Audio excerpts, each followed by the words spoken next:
But to read Genesis as if it's failed science makes about as much sense as to read Genesis as if it's, for or against iPhones.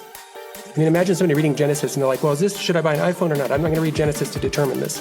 Well, clearly, the original author of Genesis wasn't addressing that.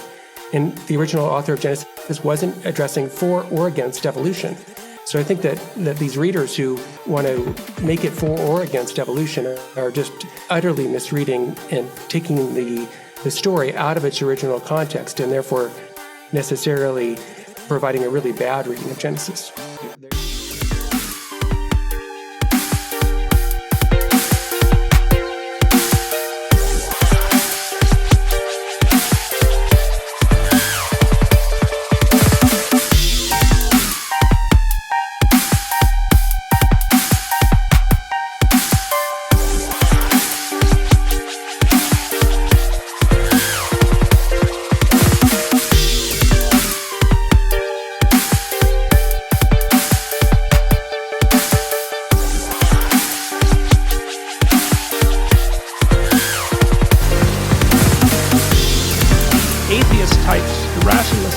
Something they miss, and what they miss is that fiction isn't false. It's not a lie, right? It's not literal, but it's not a lie. And great fiction is true, but it never happened. So how can it be true? And the answer to that is something like, well, there are patterns in things, deep recurring patterns. Human nature, the fact that we're human, that the humanity itself is a recurring pattern. It has characteristic shape.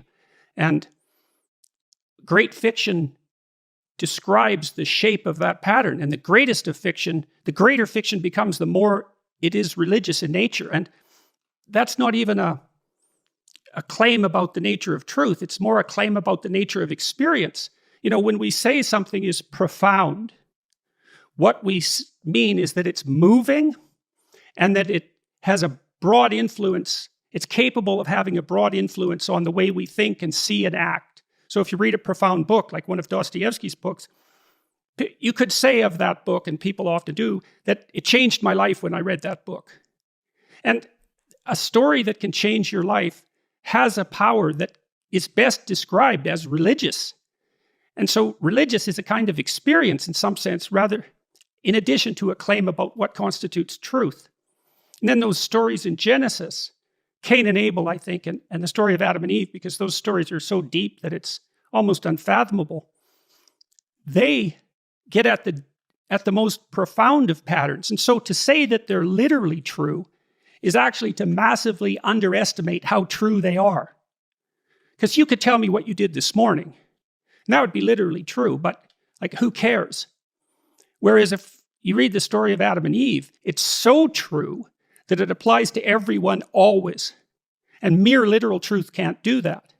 And we don't have a good language as scientists, let's say, as psychologists, or even as citizens.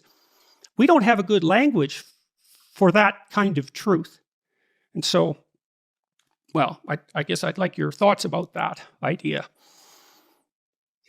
Yeah, so the literal sense of Scripture is sometimes misunderstood by people. And I think the right way to think of it, the literal sense of Scripture, is what the original human author intended to convey to the original human audience. And so if we're looking at Genesis, I think that we need to put Genesis back in its context. If you read Genesis as if it is a contemporary textbook on science, I think what you're doing is wrenching it out of its original context, and therefore you're bound to misread it. And that's true of not just Genesis, it's really true of any work, that to understand it, we need to understand its genre, and we need to understand its context. So what is the original context of the Genesis story? Well, the original context, it was written in terms of rival stories of creation, other stories that were circulating in the ancient world, and it was meant to be an answer to those.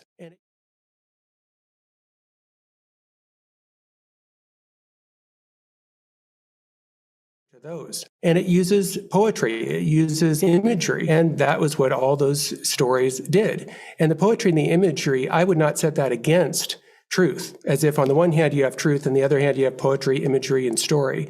I think that one kind of truth is scientific truth, the empirically verifiable, but I think it's too narrow to say, well, the only kind of truth is the empirically verifiable. I think truth actually is broader. And in fact, that claim that the truth is empirically verifiable, that's the only kind of truth, that is itself a self-defeating statement, right? There's no empirical evidence that the only way to get the truth is through the empirical method.